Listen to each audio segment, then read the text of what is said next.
Hello and welcome to Progbox. My name is Derek. I'm Nick. I'm James. And I'm Ethan. Our special guest today is Ethan. So, that's me. I guess today we're talking about the big one, the one that started it all, the catalyst. It's King Crimson's In the Court of the Crimson King. In the Court of the Crimson King.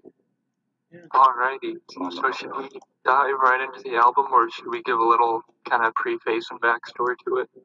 Well, I guess people listening to this might already be familiar with the album. I'd say perhaps. But maybe you should just give. It's coming off the tales of the greatest prog album to exist, the cheerful insanity of Giles, and Fripp. True. It's a hard one to follow up. They tried their best, but maybe they couldn't even follow it up. They kicked out Peter Giles. Yeah, they kicked out Peter Giles, got Greg Lake, got McDonald, and Peter Seinfeld. Peter Seinfeld? I know, it's Sinfield. We're gonna call him Peter Seinfeld in this podcast. We know it's Sinfield. Do not leave a comment. We know it's Sinfield. As if someone leave a comment. Peter Seinfeld is the guy who wrote the lyrics to Love Beach. He also wrote the lyrics. The greatest album ever made. He also wrote the lyrics to Lizard and Island. So exactly, it was his alter ego, Peter Seinfeld. All right, so we should probably get into the album itself. Yeah. So right off the bat, you have 21st Century Schizoid Man, which starts off with like a weird machine hum.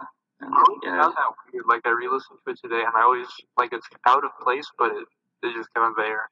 I'd say it's like a really great start, honestly. What is that sound? It's a bunch of wind instruments. Machine or something. I always thought it was like the tape reels or something like that. Yeah, that makes sense. Could have been. It wasn't a PCS3, was it? No, they didn't get those until Lizard. No, okay. I believe it was them just blowing wind into woodwind instruments, not playing it, just blowing wind. Yeah, you're right. I think that is it, and it's edited and tape looped and stuff. Yeah. Tampered with. And then it just starts. So that kind of bookends the album too, because you have it at the end of the title track. Yeah. Yeah, it's quite cool. Yeah. Well, if we're gonna skip right to the end, I just like how the album just ends on a dime. You know what I mean? Yeah. Oh yeah. Yeah. It's a very complete album because you have it starting and ending the exact same way. Yeah.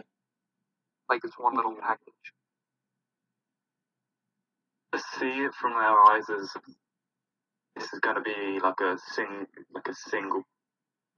single project for this band, so we might as well make it complete. Yeah. Yeah, that would have been interesting if that was their only album. They would be more mysterious if this was their only album, and then just completely disbanded. You know? Yeah, Fripp didn't pick up the pieces and put together in the wake. They're just okay, we're done. We're gonna do side projects and make our own bands like ELP. Well, if you really think about it, this phase of King Crimson, the 1969 era, really is the only album we ever get from this era of King Crimson. Everything else is just Robert Fripp trying to put the pieces together. Yeah, the wake, it's Fripp, Sinfield, and a bunch of studio musicians practically. Yeah. So, the past, present, and future of King Crimson. We know where the King Crimson story goes, but I'd say the classic era of Greg Lake, Robert Fripp, Ian MacDonald, Giles, it begins and ends within the court. And that's the only one we'll ever get. So. It's very much it's the first and only true band album out of the entire catalog, because it's really not the Fripp show right now. It's a full band. Yeah, Fripp didn't take the lead until after this. Yeah, because you can make the argument Lark's Tongue is a band album, Discipline, but it's really Fripp put together everything, and it's kind of the Fripp show, but it's still the band. But this is truly the band. Well, Ian McDonald wrote "I Talk to the Wind" and "In the Court of the Crimson King," and then the rest of the band did like 21st Century Schizoid Man, Epitaph. And like a lot of the production on it is like McDonald and Giles, because you hear that same style in their self-titled solo album. Like they made up a lot of the sound of the album. Oh yeah, totally. Which we're gonna do that episode one day. It's gonna be great. Gonna be an amazing episode. But I like how I like how it starts you out like straight into the action on Schizoid Man. Yeah, I like that in album. Just like there's no like real build up, it just starts. And it's intense. Yeah, like some of my favorite like prog albums like this just kind of starts off with a bang. Like the Yes album starts off with a bang. There's a lot of like, I guess Tarkus kind of, but like there's a lot of my favorites that just start. No, Tarkus does have that lead in the weird chant. Yeah, but it gets right into it after it too. Right. It's not like, I mean, I'm not knocking Lark's Tongue because it's my favorite King Crimson album, but it has that fade and like the build up. But it does it well. I see what you're talking about. But can we also talk about the distorted vocals? Yeah, I remember when I because I heard Court and then I went back to all the other I listened to ELP's discography and I came back and I never really put together. It's like, oh my god, that's the same dude. Really? Yeah. Yeah, because I knew it was Greg Lake, but I never really made that connection in my head. Like, oh, it's the same guy. Because he sounds so different on Schizoid Man. Greg Lake has such a distinctive voice. It's so distinctive. We should also address the elephant in the room about Kanye sampling it. Oh, that actually leads me to a really funny story about how I originally got into prog. I heard the Kanye song that samples it, Power, and I'm like, ooh, that's interesting. Where does that sample come from? And I'm like, oh, it comes from In the Court, and I bought it, and I loved it. The first time I heard 21st Century Schizoid Man was on Ozzy's cover album, and I was like, hang on, this is covers, but what's the original song of this? So I checked it out, and I was like, yeah, I dig this. Then I set that back in my mind, and then Dream Theater is what really got me into prog. That's for another episode. Oh yeah, true. I'll just tell my story, because it's actually kind of funny that I was getting into prog around the same time that My Beautiful Dark Twisted Fantasy was coming out. It's basically around that same time, and I remember listening to In the Court for the first time, and then when Power came out, I was like, oh man, I just listened to that, and I thought it was I used to thought it was so obscure, but then hearing it there, it was kind of like, oh wow. And it's like oh wow, Kanye likes base level prog. Yeah, exactly. And I do like Kanye West's work that he does. Might be in the minority a little bit. I actually own a couple Kanye West albums. So I do like his work. And I do like the multitude of music that he does sample in his tracks. I believe that's the only Crimson King or King Crimson that he sampled. But he also samples bands like Steely Dan. I think he sampled Rare Earth. He sampled a couple Italian prog rock bands that I feel like no one's has ever heard of. Wow. For his song Famous. Did he sample Mike Oldfield or was that someone else? Mike Oldfield. That was him. He sampled a lot of places. Yeah, that was also on Dark Twisted Fantasy. Good. That's respectable for Kanye. I mean, he listens to a lot of good music. What? When was your first experience with Court? Well, it was when I first started getting in. I started branching out from Rush and Pink Floyd. I figured it was the first album I should listen to since it was the one that started the whole prog scene, I guess. Yeah. Yeah. It was even if it didn't start it, there's stuff before it. It was the big influencer. Yeah, it was the jumpstart to get it into motion. Right, you have stuff like Pepper that's proto-prog, basically, like Days of Futures Past. That might be the first, like, technically prog album, but, like, in the Court, like, jump-started everything. Yeah, if Court hadn't come out, you wouldn't have more complex music like Yes's Close to the Edge, Topic of Oceans, or anything. I think more Yes complex might have been things. influenced by Court. I think it was Court, might have been another album where John Anderson heard it and he said, okay, we need to, like, get serious. Yeah, I think I've heard that. So, I Talk to the Wind. Opinions on it. I think it's a good track on it. I think it's one of the best. It's my second favorite behind. I guess it's tied with Schizoid Man, which are both 10 out of 10s for me. Yeah, sure. It's one of my favorites to sing along to. Yeah. By far, it's very relatable. Even though it's very despite Sorry. Yeah. I know that song in particular influenced Steve Hackett on Selling England by the Pound. Oh, I can hear that totally. Yeah, the flute playing is what influenced his playing on the cinema show in particular. Yeah, the flute is very, like, just like the layers of flute and, like, the different woodwinds, and then you have, like, Lake and McDonald's vocals.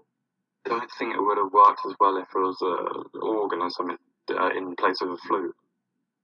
Yeah, maybe. I feel like the flute is perfect on it, though. It is. Yeah, if you had replaced it even with like a mellotron flute, it wouldn't have been as like soulful.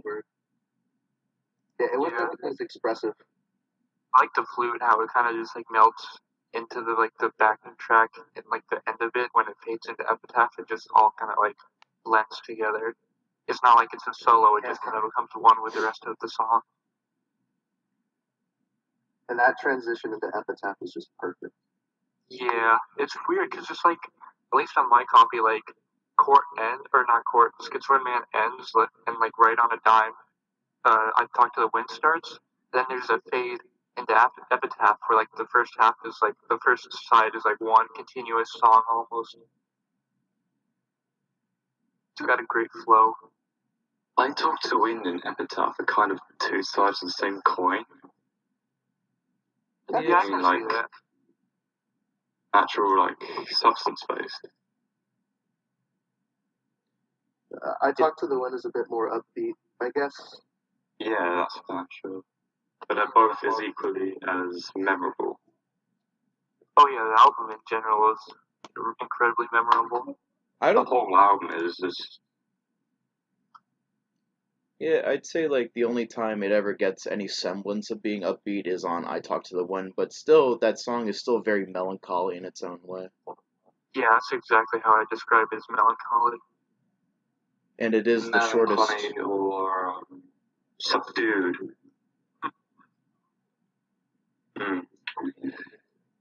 Yeah, speaking of I Talk to the Wind, I love like Michael Giles' drum sound, because like Schizoid Man, he's like all over the place and it's like loud and heavy, but then on I Talk to the Wind, he's still playing with the same technique, but it's just very subdued and fitting for the song. Yeah. Like he's not just playing like a simple like rock beat. It's like all around the drums. It's like it just fits perfectly. It's very, very jazzy or bluesy. Yeah, it's very jazzy. And it's not like quiet by forcing the drums to be quiet by padding or anything. It's literal technique. It's causing it to be quiet. Yeah, it's just he's just playing soft, but it's still he's playing intense. Yeah, he's able to get the same intensity playing softly as he is playing loudly. Exactly. Now, in general, the drum sound on this album is incredible. I love it. Yeah, it's kind of, it's like, I don't know how to describe it. It's the different. best way would be like playing on like plastic tubs, but that sounds kind of demeaning. It's different. It's unique. Yeah, it's very, I don't know, it's very dry. So let me rephrase. It's perfect for the album. Yeah, exactly. He has the same sound on In the Wake too. Oh yeah. Like it's if the you same sound, but I need to check it out then. It's Even the format of In the Wake of Poseidon is very similar to In the Court. Yeah, at least in the first side. Yeah, because I Talk to the Wind is almost, it resembles Cadence and Cascade in a way. Yeah, that whole thing's like for when we talk about In the Wake, because I could go on about that for like half an hour. True. I feel like I could too, because that's my favorite King Crimson album. Yeah, there's so much around In the Wake to talk about. Yeah. At least in my opinion. Yeah, but yeah, going from In the Wake, sorry, I Talked to the Wind, you get into Epitaph, which is, probably my favorite Greg Lake vocal. see, at least here's where the first kind of contrary opinion comes in. I like Epitaph, but I feel like it sounds kind of dated. Dated in what way? I think, I don't know, because the first two tracks sound really fresh, but then when you get to Epitaph, I think it might be the Mellotron that just kind of dates it. I mean, it's supposed to date it, but it just kind of feels old and antique. That kind of works for the actual content. Yeah, it does. But I feel like, at least in my opinion, like Schizoid Man and I Talk to the Wind have a lot more, like, obviously the album is a great one, but they're... Well, that's what I like about the Mellotron in general. That it kind of gives it that 70s vibe. Or the like really like late 60s, early 70s prog vibe. Yeah. I feel like on other albums, the Mellotron's a lot more subtle, but here it's like right up front. Well, that's how it is on the title track, too. Yeah, exactly. I think Epitaph and the title track have that same sound. Now, lyrically, it's still very relevant. Mm-hmm. Even more so, I'd say. Yeah. But I think one thing I will commend Epitaph on is kind of in the middle where you get the section with all the clarinets and like overdubbed woodwinds and the acoustic guitar. I think that might be my favorite part on it. The little breakdown, yeah. Yeah, where it's like really heavy and downtrodden. Mm-hmm. I'd say this is like the March for No Reason part. Yeah, I think so. No, it's like all Epitaph to me. I'd say this is like well, I guess since it's like one of the first progressive rock albums, I'd say Epitaph is one of like the benchmark of, you know, how moody progressive rock would be for the next couple years. Oh yeah, it totally set the scene for it, just like the rest of the album. It's just so moody and atmospheric. It gives that air. Like I love the mellotrons that play in the at the beginning where it's like it kind of almost sounds like an orchestra, but it still has that mellotron vibe to it. So it right has before the vocals come in. yeah, like so it has that line. yeah, it has that definite like style to it. Like Yeah. like I don't know why I prefer a mellotron orchestra to an actual orchestra, but I just do. They both have their times that they fit. Yeah. Like I wouldn't want like an actual orchestra on court, but at the same time I wouldn't want a mellotron on like A Day in the Life by the Beatles or something. True. Yeah. That just wouldn't work. On a pop song or something, or like a 60s pop song, I'd rather not have a mellotron. Yeah. It's a bit of a tangent, but I prefer actual orchestras because mistakes or like background noise, kind of like how you can hear the breathing on some of the flute parts on Tubular Bells. That just adds a whole lot more humanism to it. It's just a lot more alive. Yeah. But I feel like flute and stuff like that, like the live orchestra works on something like Tubular Bells, but I couldn't imagine a mellotron on it, and like vice versa with chord. Yeah, exactly. And Tubular Bells at its core is a classical piece. Yeah. A modern day classical piece. It's I wouldn't say neoclassical because that's like fast guitars and such, but it's like It's like modern. I don't know how to describe it. yeah, It's classical rock. I don't know if I'd put it in the 20th century category because that's more of like minimalism. It's prog inspired classical. classical. It's kind of minimalistic. Yeah. Yeah, it is. It is at a lot of points. A lot of minimalism. Yeah, but we're reviewing chord, not Tubular Bells. Back to Epitaph. Yeah, That's back an to episode. Epitaph. I don't know, anyone else have any thoughts on it? I don't like how it fades. Yeah. Yeah, but I feel like the fades is good for the end of the side. Well, it's a side. it's the next slide and it's a limitation. Like, I feel like it fits. I know, like, someone else we know said this, but it fits how it just kind of keeps going on and on and on. It just kind of fades out into emptiness. Yeah, I could see that now. Especially, like, my favorite part of the ending is the drum fills that are just kind of littered throughout it. The drum fills throughout the album are just great. Oh, yeah. Like the one that leads back into the reprise of Court. Yes. Oh my god. All right, so now going into Moonchild. My favorite track off the album. The controversial Moonchild.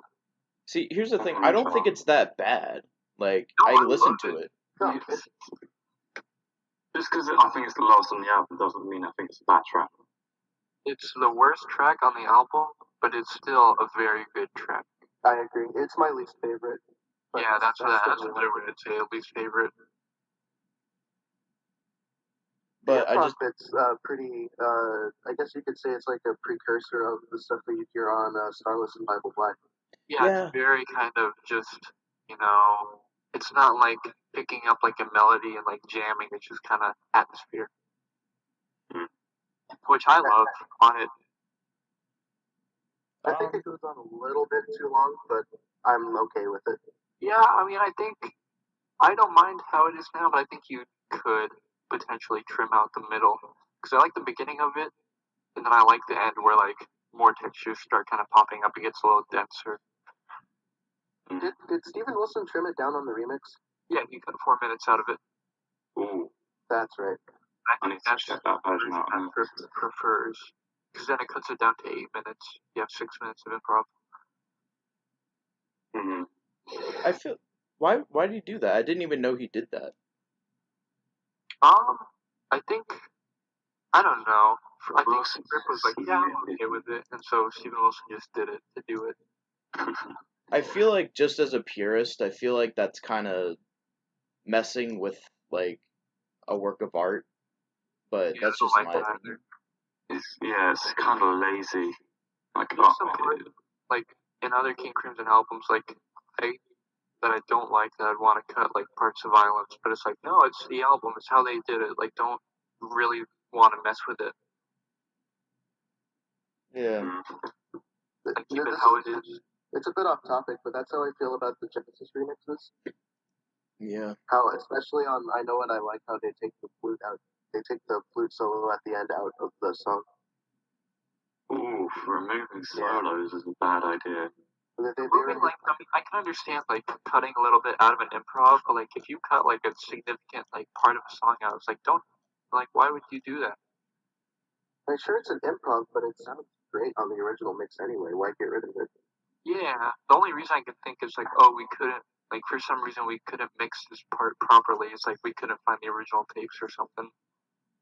Also, on top of that, I don't think it was Steven Wilson's choice. This is just my opinion, but I think it was Fripp's idea to get rid of those 4 minutes. Yeah, I can see Fripp doing that. He doesn't.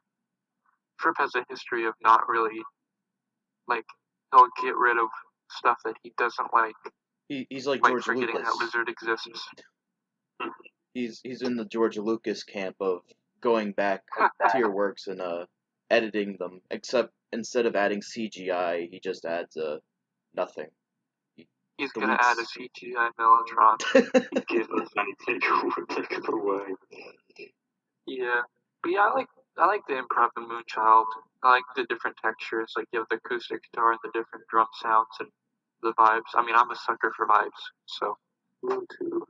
I like how it's the ride or the bell cymbal and the guitar, like the acoustic at the start. They kind of they're form going back and forth.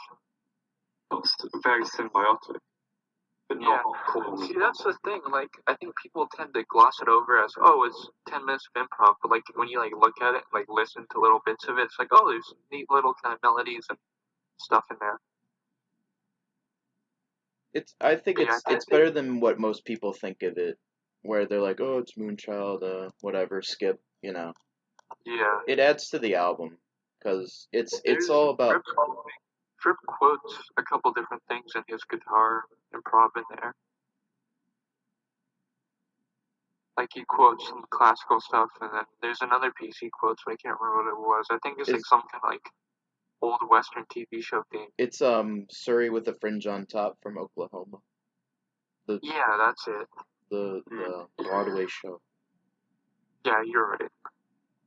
Well, I don't get the hate. I understand why there's hate for it, but like I don't get why. Well, it's kind of like On the Gum by Pink Floyd in that it's more, especially just the improv section, that it's more an avant-garde thing. Yeah, I think some people who just like there's people who like prog that are more rock fans, and they like the rock part of prog, and that's fine. But like I think most of us are more fans of the prog part of prog rock.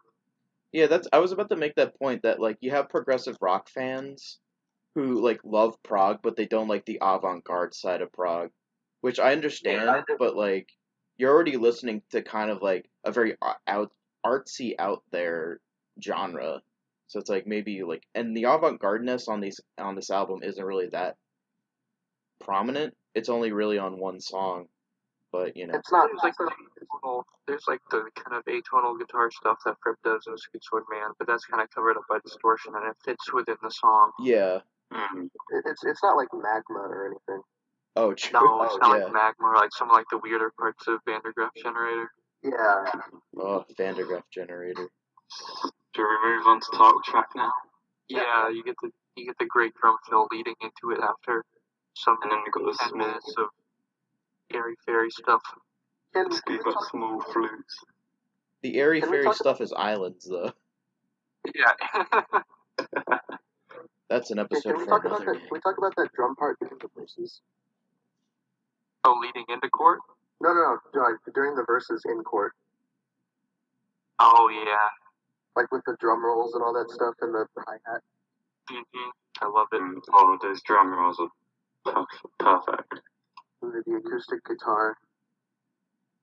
I know everybody like fawns over Bruford's snare sound, but Giles' snare sound is great on the album, like in the rolls. Well, his rolls are just great in general. In some poorly executed rolls, you only hear like the first and last hits, and it just feels like a blur. Yeah, now we're getting into like technical percussion techniques, which I can also talk about for like hours, but no, go for it. But again, this is a very mellotron heavy song. Yeah, it's the same sound as Epitaph and In the Wake and stuff. Those harmonies, those vocal harmonies. Speaking of those vocal harmonies, have you heard the live version at Hyde Park? Yeah. They're like atrocious. They play chord, but like the vocal harmonies are just bad. They're pretty. And Peter Sinfield will say like, "Oh, they played 21st Century Schizoid Man great that day," and then it's like they played Court of the Crimson King horribly that day. I mean, it's a tough song to play. It's probably, I'd argue, the hardest song to pull off live. Yeah, which is probably why they never did it afterwards. It seems so simple, though. Yeah, there's a lot of layers, but like the rest of the Hyde Park performance was great because that's when the Rolling Stones were like, "Oh God, what is this?" and they just like blew everyone away. They were better than the Rolling Stones. Because that was in 1969. That was in 1969, right? Yeah, that was. So I think all the Stones had were like, I can't get no satisfaction. Like they're about to do that while being like, their opener was like King Crimson, who were doing like Have you new seen the music. picture of Mick Jagger there, and like Fripp's just like lurking in the background? Yeah. It was great. Yeah, Court's a great title track. I think it is very like influential with like prog, where it's like multi-part suites. Yeah. Because you get all the different sections of chord, and they all kind of blend together. That's the hardest thing I think to pull off in suites. Making it blend together and not feel it's one song just I loosely tied into a always second think song. of that as like chord, and not like Chord of the Crimson King, like Dance of the Puppets, Return the Fire Witch. Like it's all one song to me. Mm-hmm. You know why they did that, right? Okay, so this was the 60s. So Oh wait, I do know, but like go on. Okay. Go on. Okay. I'll explain it for the good folks out there. So back in the day, a record label like Atlantic or Island Records where they released this album, they were very hesitant to put 5 songs on one LP album. So they said, I think they urged them to say, "Can you put more songs on there?" So they said, "No, we'll just put different sections of each song, count them as a song." So in the track listing, you have like 21st Century Schizoid Man plus Mirrors, and then Epitaph. It's like March for No I think Reason, Tomorrow and including all Tomorrow. the different stuff, you have 6 songs per side. So Because like they can, Schizoid Man, instead of saying, Mirrors, "Oh, we only have 5 songs on here," they can have like way more. Yeah, I think there's like double the track listing, but it's the same album. there's 12. There would be quote unquote 12 songs on this album.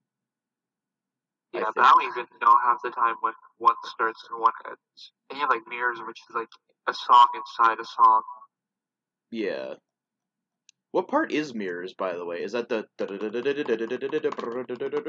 one? No, I think Mirrors is just after like the ba ba ba ba ba, where it like speeds up and then yeah, I think that whole section is Mirrors. And Schizoid Man is just the riff and the verses. Oh, okay. Yeah, I think it makes sense as the incline is mirroring the decline, but that's very loose. Yeah, I think the whole middle section is Mirrors, but yeah. Maybe. Chord's another good example of like McDonald's like woodwind composition where he has like all the different layers and like Dance with the Puppets. Oh god, that honky tonk flute thing is. I just love that part. It's like, oh, with the flutes and the clarinets, yeah. See, I That's believe the reason that Chord is so unique because it's the only album with McDonald's and he like had a unique sound. Yeah. I believe the reason Ian McDonald does such a good job on the compositions is because he used to be in the British Army band, and he would compose for them as well. Really? Yeah, he was in the British Army band. So that's where he learned how to do all those compositions. Yeah, but like, oh, where's I going with this? Nah, I lost it. Never mind. Okay, whatever. And we're gonna go back to the ending of In the Court. I just like how it just ends after just like having a reprise of the melody and then like done. But also that key change where that's the same that same melody from the intro, but in a different. Oh yeah, once it all kicks back in. It sounds amazing over speakers. It's so good. Well, that's In the Court of the Crimson King. The Court of the Crimson King. And then after that, McDonald and Giles left to make happier music, and Lake went on to make more keyboard-heavy music, and Fripp continued King Crimson, and the rest chasing down anyone who pirated his music. I think it's kind of ironic that Fripp spends literally 3 more albums trying to find a decent lineup for King Crimson, and then disbands all of that. Then does the Lark's Tongues era with Wettin, and then only does 3 albums and says, "All right, I'm done." Yeah, I think he waited too long to I think after Wake, he should have just been like, "All right, we're done. I'm gonna find a complete new band from scratch." Because it actually is kind of funny that we might have had Lark's Tongues in like 1971 had that been the case. Yeah, I feel like Lark's Tongue is a product of everything falling into place. Like you get Bruford and Muir and Wet and everybody. Yeah. it's all coincidental, but like how it happened is perfect. Yeah. I wouldn't want it any other way. I was feeling he wanted to keep Sinfield as a lyricist. I like him, but sometimes he can be too much. No. I feel like Fripp wanted to keep Sinfield as a lyricist until after. Oh, yeah. Yeah. Well, Sinfield is like, he's like, after everything happened, he's like, oh, yeah, I'll stick with you, and like, form the basis. Fripp can't. You know, from Gals and Fripp, like, Fripp can't write lyrics. Yeah, and then both his lyricists from that album left. Yeah. Also, are you telling me that cigarettes, ice cream, figurines of the Virgin Mary isn't the best lyric of all time?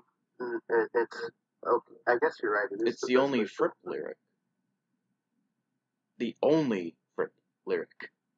So how many songs on this album are from the Gals and Fripp project? Is it only I Talk to the Wind? Yeah, there's not much that comes out of Gals and Fripp that influences. Like you get I Talk to the Wind on here, and then you get on Islands. A lot of Islands is Gals and Fripp's stuff. That's right. Yeah. Okay, I remember us talking about this a lot back. Well, Like, they were doing Why Don't You Just Drop In live at the time. Yeah, why don't you drop in with their part of their live set with like Mantra and Mars and Travel Weird Capricorn and other stuff. Yeah. I wish that stuff had gotten put on the studio version at some point. Which song are you talking about? Oh, just like their like live set. Oh, yeah. Well, I mean, we do have live shows. The live-only songs tend to have a bit more, not charm to them, exclusivity. Curiosity. That's it. Yeah, I mean, I think like they did Mars and Devil's Triangle, but I like really do prefer the live version with in the court lineup. And it's unfortunate because they literally couldn't do their version for an album is because the Holst estate didn't want them using, Mars. So they had to. That's lame. Yeah, kind of lame. Whatever. At least we have a recording of what it sounds like, though. Yeah, I like it. At least Aaron Copland was cool with PLP.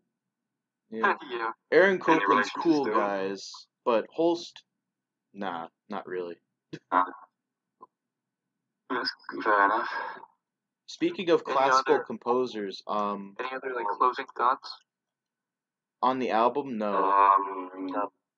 The Greg Lick's bass tone. Greg Lick's bass is very underrated, I think, on it because there's all other stuff going on and it just kind of is there, but it's so good. Oh, on Schizoid Man especially. Oh yeah. Have you heard? I think it's on YouTube. It's Schizoid Man, but it's just the bass and drum track. Ooh. I've heard a couple like. So such a great rhythm track to go off of. If you don't have a good rhythm track, you can't have a good lead. I remember when I started learning drums, because I'd like learned percussion and I like moved to like full set. I like tried learning Schizoid Man. It's like, oh, this is impossible. And then I played other stuff and got better over like a year. I came back to Schizoid Man. It's like, oh, this is easier now, but it's still insane. You appreciate it more for its complexity. That track is crazy. Yeah. I'd argue Gals is my second favorite drummer in King Crimson. Yeah. I mean, that's probably the shit does he have? Yeah, that's true. I mean, well, it's obvious Bruford is just the best drummer of all time. Yeah. Giles is very underrated, though. I think he's influenced me just as much as Bruford has. So wait, are you saying that Bill Bruford was the greatest drummer in Genesis? Yes. Yes. Oh, okay. And I'm a Phil Collins fanboy, so... That was clearly Peter Gabriel. Oh, no. Collins is, Yeah, let's not get into this argument now. No. Don't worry, you won't be on our Genesis shows. Drumfill isn't the greatest thing to grace this planet. Wait, what? The In the Air Tonight Drumfill. I would say. Okay. Funny fact, that drum fill was actually used in a Cadbury's advert, and it was a drumming gorilla. Oh, I've seen that, yeah. kind of goes along with Yeah. that whole Tarzan theme. Yeah. Yeah. There's not really much more to say about Court that hasn't been said. I kind of It's a spectacular album. I kind of wish we heard more from Giles, from Michael Giles specifically, like drum wise. Yeah, well, I mean, he's on the first two albums. And Yeah. Isn't he in the Schizoid band? Yeah, he's in the Schizoid band, which is a great performance. Like, there's them playing live in Tokyo on YouTube, which I recommend. But then he's on McDonald's and Giles, and then he has his own solo album called Presence, which is actually not that bad, if you can find it. Listen to those. I need to listen to those. I can say something that's never been said about Court the Crimson King ever before. It's like a Soviet tomato. A what? How so? It's not in crimson. Well, on that note, I think we're gonna wrap this up. Okay. Yeah. I'll just make one more closing statement. In terms of just classical composers, I'd say I'm gonna have a field day when we do the Pictures and Exhibition show by ELP. Oh boy. Whenever we get around to that. Whenever we get around to that, yeah. Whenever. If we. Join us next time when we review 1989 by Taylor Swift. We read. This will actually happen. Alright? I thought we were doing vacancy transport next week. Oh no. Oh, let's not. Okay. Alright. See you guys next time. Bye bye. Oh boy. Smash that like button.